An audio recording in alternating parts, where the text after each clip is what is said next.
Hello and welcome to the third ever episode of the Ecobitch Actress podcast. My name is Sadie C. And you know what? I've made it because in my research, most podcasts don't last over 2 episodes. So if you have 3 episodes, you're like above 70% of the percentile. Wow, everyone tends to give up. Will I? I mean, not yet. Not if you subscribe, like, follow, and do all that and give me money. Right? Right. Oh, yeah, this is my co-host, Superman, and he will be with us today because I remembered. And my friend who saw my episode was like, why are you insulting Superman? Okay, is this an insult, Superman? No, I don't feel that way at all. Okay, we're good. Amazing. It's great to have the person answering himself. So today, again, I'm going to start with an eco tip that's great for the environment. Might not be great for you, but who cares? And then we'll have my story as an actress, which I realized not a lot of people talk about these things, the dark side of the industry, I guess. One thing is, I realized my accent, because I speak 3 languages, so I have accents and it just like, bleh, it comes out when I'm not in my actress mode. But if I, put myself into this actress mode, then I don't have to have that accent. And sometimes the editing censors has trouble reading what I said, which is just too bad. So I'm going to try to be in my actress mode and you'll have a different listening experience. How's that? Okay, I'm definitely not going to do the Russian accent. I was like, I'm never going to use this. Why should I learn it? Truth is, I could have used it right here, but I forgot my Russian accent. I didn't think I would be cast as a Russian accented character looking like this. But who knows? I mean, there's a mobster in everyone. Again, let's start with the eco tip. Are you guys ready? I noticed in LA, there are a lot of cars, and people tend to stay in their cars with the engine on, just hide in their car doing nothing. They're just hanging out in their car. And I have no problem with that, except I do. It just really irks me when I see a car parked with a running engine. Can you guess why the eco bitch is unhappy? Well, literally because you are emitting carbon dioxide every single second that your car is running. Hello, can it be more obvious? Check the back of your car is like pooping out carbon dioxide every single second you're sitting in your ass in the car doing nothing, maybe swiping your phone, maybe making out with your girlfriend. I don't care, but please stop. This was going to be my set, but it's too hard to explain and it's not that funny. So I'm not putting it into my comedy set. But why don't you just turn off the car and roll down the window? And I know there are a lot of people who are like, oh, the air sucks. So, okay, the exception is if you're in a very heavily polluted area and you have some lung problems, breathing problems, asthma, you have something that you cannot breathe any outside air at all, and you're super old and frail. Let me think. Yeah, that's it. Then, okay, I'll barely let you pass. But for a healthy, normal person, you're just not turning off your car for no reason. And especially if he's parked like next to a trail, like next to some forest, like some beautiful greenery where the air outside is definitely more fresh and pure than inside with his own fart. Okay. Yeah, that's such a low-hanging fruit. I just had to do it. But use your mind. Like, if it's just some beautiful day, sunshine, nice air, nobody out there, why are you like prisoning yourself in the car? You can do all those things with the engine off. There's no reason to pump out those CO2s. And it really also depresses me if I see such action because it oddly reminds me of, can I say that word? Like someone who doesn't want to elongate their life, and there is a way you do it with a car. And if you're doing that, somehow that's what I imagine. Because otherwise, why would you trap yourself in a car with the engine running? So turn it off and I'll believe you're normal. Or maybe I'll just break your glass and be like, yo, are you okay? It may happen. So that's the tip. Please turn off the engine unless it's necessary. And of course, there's the summer, the super summer. But I mean, like anything under 100, you can do it. You know what? Do it. Let's do it. And it is exactly because you're emitting too much carbon dioxide. That's why the earth is getting hotter and hotter. And now you have to hide and turn on the AC more and more. It's a vicious cycle. Please. I'm getting a little too serious today. Okay, the bitch part is coming out. Okay, I'm gonna take that back. Okay, it's because I'm in my actress mode and this is kind of serious and I can even do a British accent, which is just snobby. I can be as snobby as I like. But not today, right? Yes, right. I'm also gonna be a snobby Superman.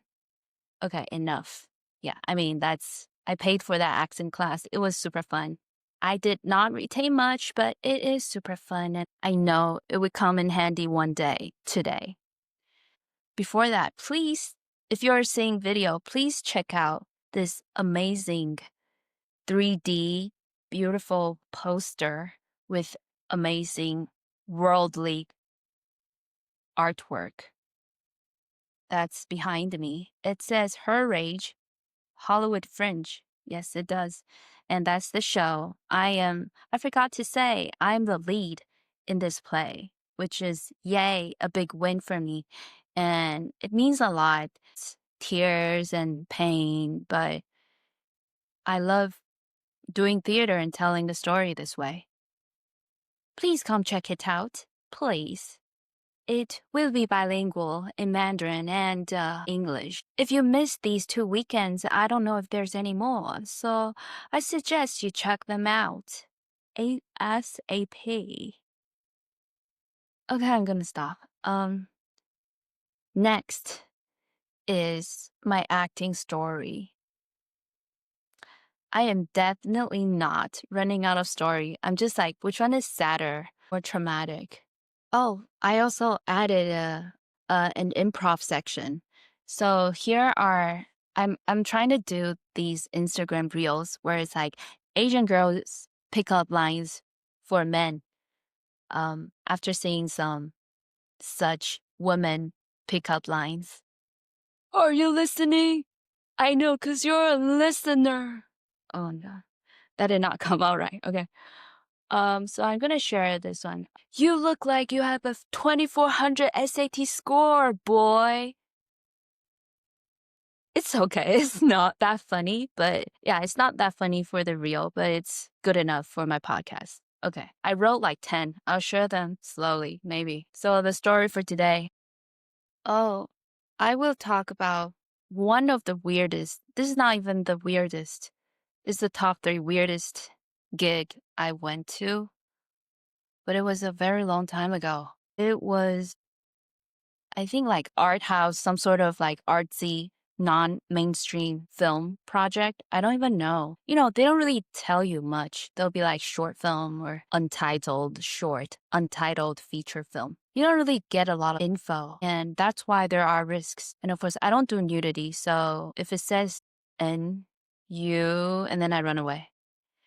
So this is not nudity at all, but it's like, oh, the name of the role is Chicken. Yes, Chicken One. Oh my God. Something like that. Chicken. And why did I do it? Oh, I was very, very green. That was one of the first jobs I ever done. And so I said yes to Chicken because what? You're an actor. You're supposed to experience everything. You're a medium for the role. So why not? I have no reason to say no to being a chicken. So I said yes, and it was somewhere in the now, probably not there, like mountain. It's in a little mountainous house in the Altadena or La Crescenta area of LA, which is just mountains and not just like mountainous community. That was like going deep into like those windy roads with no houses. So I drove and it was at night again. Oh my God. Now I don't have those balls, but I guess I used to. So I just drove. It was really late, like 8 p.m. to 9 p.m. And then the roads were winding and nobody's there. It was so dark until I arrived at some co-op looking wooden houses. Wow. Why did I do it? But the director I think I looked her up. She seems normal. I think she's normal. Well, and it turned out to be a normal shoot, but of course, it was shady before I got there. But it was a she, great. And I think I arrived, and the memory is so fuzzy because it was too long ago. And it was actually a comedy because I was trying to like digest it like a comedy because I still couldn't believe I was actually a chicken. It was a crazy house, like one of those. It's just a co-op. Everyone in different strange theater costumes, like wings, like I don't know. But it wasn't malevolent or weird or culty. Maybe culty, but I felt safe. So I put on a chicken head, I think, and a chicken wings. It was slightly traumatic, but it was fun, right? And then the scene was just a bunch of animals, and we were just walking in characters. I was a chicken, and I was just doing this boop, boop, boop, boop, and walking around. And again, while I walked around, no lines, chickens have no lines. I was just being a chicken. And it was like a dirt floor, wooden panel houses, like a farmhouse thingy, only candle lit. So it was culty after all. Like, I don't know what's going on. And there was no story. So it's one of those art stuff. Oh, I've done quite a few art stuff. They do not make sense, but they make great stories. And I was just boo-booing like a chicken and in the candlelight with other animals. I was just walking. It's easy job. I get paid maybe 50 or even 100 or 75. I don't even know. Pretty great money for a beginner actor. Not great, but that's what happens. I was just in the head of a chicken and pondering my existence again. I was like, why am I doing this? Is this really my calling to be a chicken walking in front of a camera? Trying to be serious, trying to not be serious. What's the meaning of life? And it ended really late, but I don't think anything matters.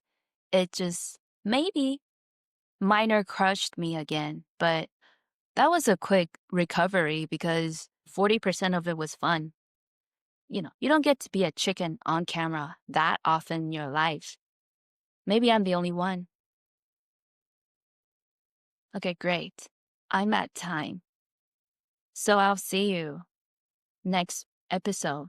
I hope it's not as depressing next time. Goodbye.